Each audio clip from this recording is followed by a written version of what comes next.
Today we're putting our spiral shredder to the test with PET packing straps.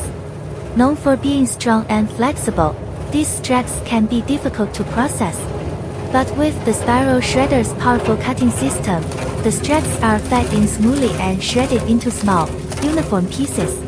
This machine runs with stable performance, handling around 1 to 1.5 tons per hour. We also have other models with handling capacity up to 5 tons each. The shredded PET straps can be collected and recycled, turning waste into valuable resources. Let's watch the spiral shredder in action as it takes on PET strapping with ease.